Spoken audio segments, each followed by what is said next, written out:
Periodic classification of elements continue பண்றோம். இந்த periodic classification of elementsல next நம்ம பார்க்க போறது என்னன்னாக்க diagonal relationship பார்க்கறோம்.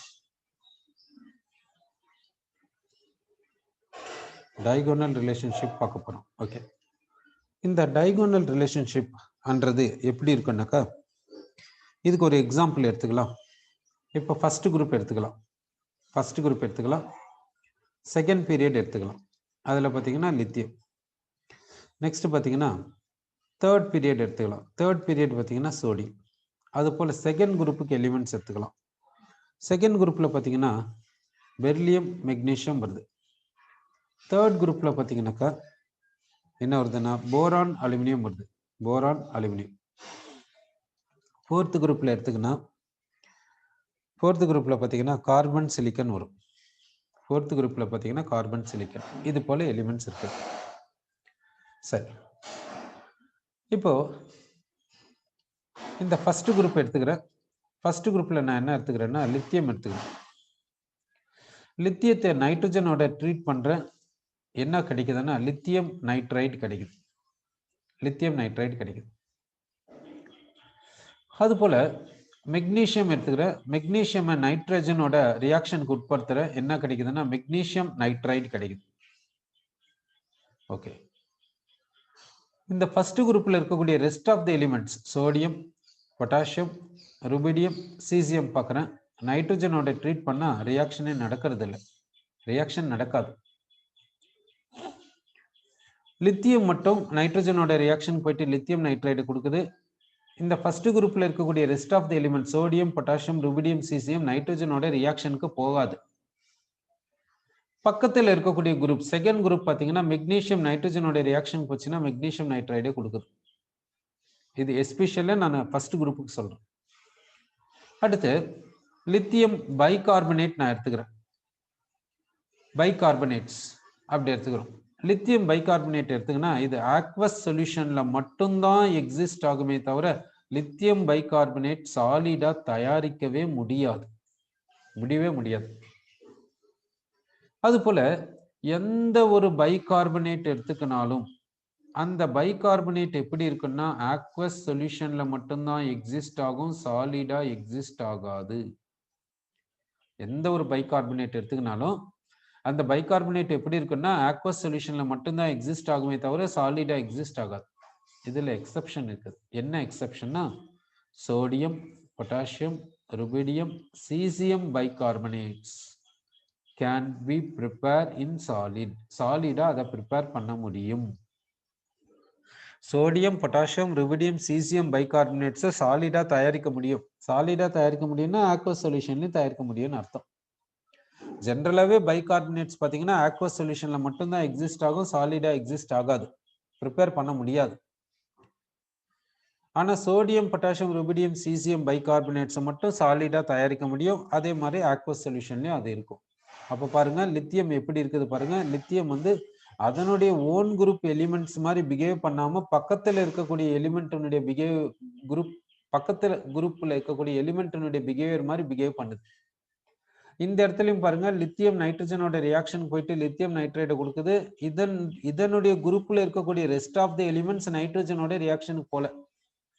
அப்ப லித்தியம் எப்படி பிஹேவ் பண்ணுது, பக்கத்து குரூப் எலிமெண்ட்டுக்கு சிமிலாரிட்டியை காமிக்குது, அதனுடைய ஓன் குரூப்புக்கு டிசிமிலாரிட்டியை காமிக்குது. பத்தியா?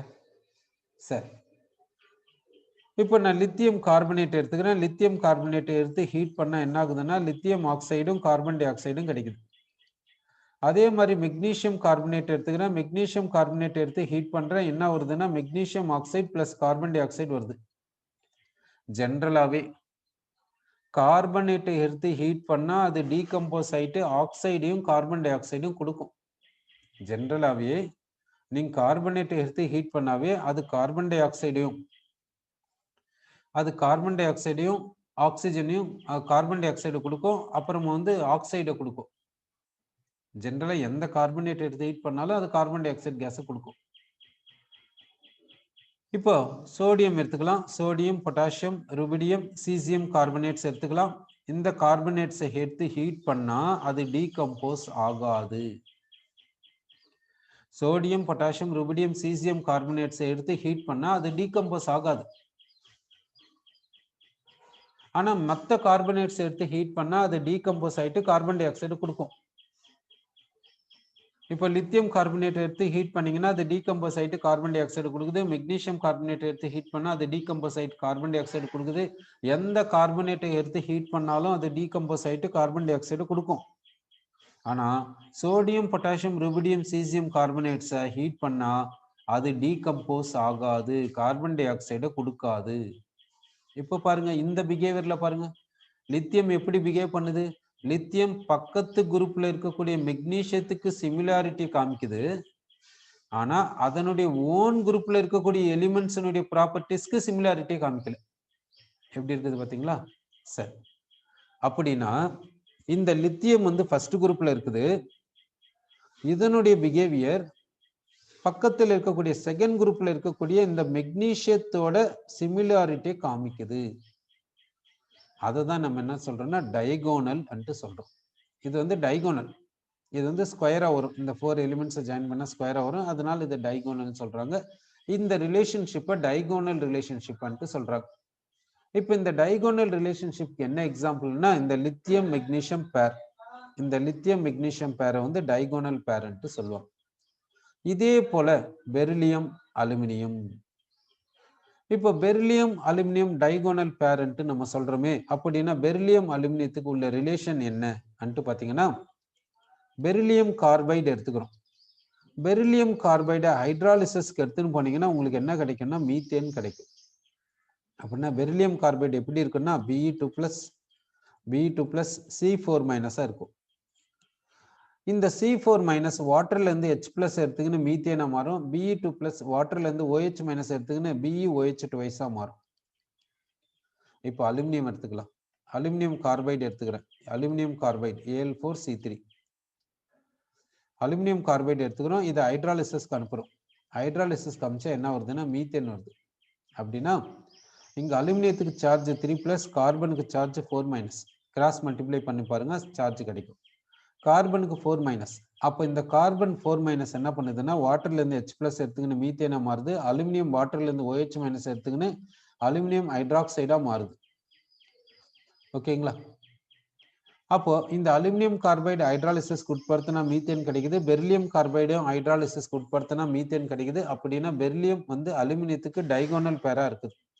பெரிலியம் அலுமினியத்துக்கு டைகோனல் பேரா இருக்குது. அப்போ பெரிலியம் அலுமினியம் பேரை டைகோனல் பேரன்ட்டு சொல்லலாம். அது போல போரான் சிலிக்கான், இது வந்து டைகோனல் பேர்ஸ் சொல்றோம். சரி, டைகோனல் பேர்ஸ்னாவே இந்த 3 தான் சொல்லுவாங்க. இந்த 3 தான், அதாவது என்ன சொல்லணும்னா lithium magnesium, beryllium aluminium, boron silicon. இது மாதிரி இந்த 3 பேர்ஸ் தான் டைகோனல் பேர்ஸ் சொல்லணும்.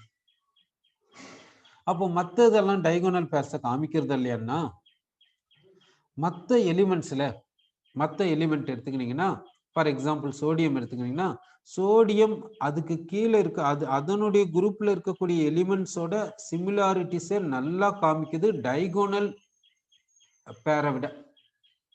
அதனால மற்ற எலிமெண்ட்ஸ்ல டைகோனல் ரிலேஷன்ஷிப் டாமினண்டா இல்லை நம்ம சொல்றோம். மற்ற எலிமெண்ட்ஸ்ல டைகோனல் ரிலேஷன்ஷிப் வந்து டாமினண்டா கிடையாது நம்ம சொல்றோம்.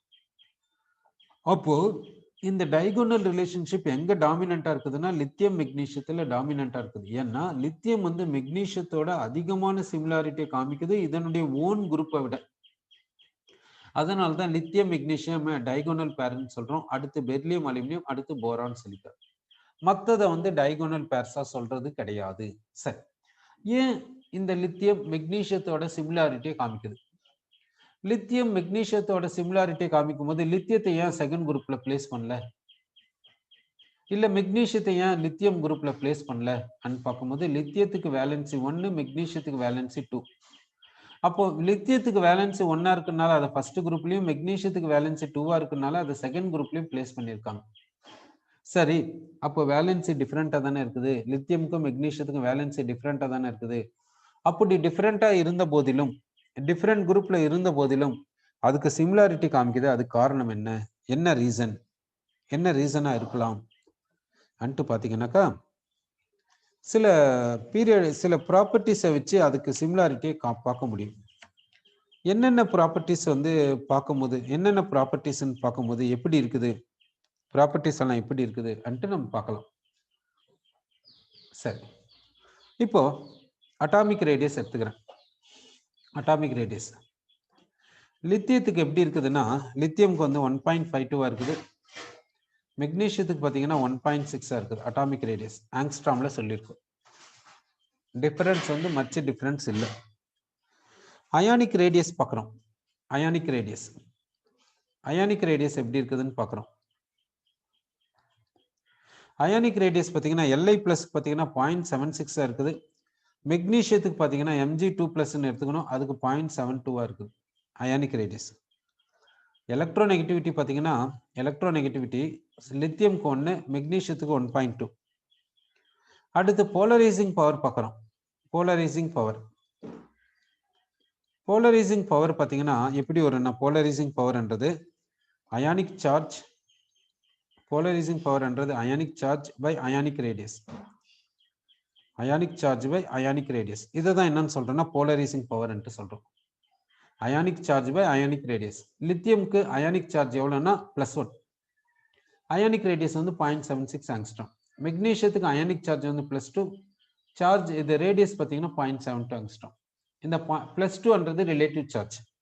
போலரைசிங் பவர் பார்த்தீங்கன்னா இந்த லித்தியம்க்கு வந்து எவ்வளோ வருதுன்னா, இந்த 1/0.76 சொல்லலாம், 1/0.76 சொல்லலாம்.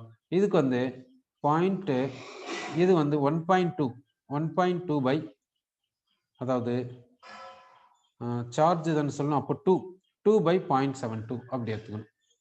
ஓகே, ஸோ அப்போ போலரைசிங் பவர் எப்படி இருக்குதுன்னு பார்த்தீங்கன்னாக்கா, போலரைசிங் பவர் லித்தியம்க்கு வந்து 1.32 இருக்குது. ஆனால் மெக்னீஷியத்துக்கு பார்த்தீங்கன்னா 2.78 இருக்குது. ரொம்ப டிஃப்ரென்ஸ் வருது, அந்த போலரைசிங் பவரில் டிஃப்ரென்ஸ் ஆகுது. மற்ற விஷயத்தில் பார்த்தீங்கன்னா அட்டாமிக் ரேடியஸ், அயானிக் ரேடியஸ், எலக்ட்ரோநெகட்டிவிட்டியில் பார்த்தீங்கன்னா அவ்வளோ டிஃப்ரென்ஸ் கிடையாது. அதனால தான் இந்த லித்தியம் வந்து மெக்னீஷியத்தோட சிமிலாரிட்டியை காமிக்குது அன்ட்டு சொல்கிறாங்க.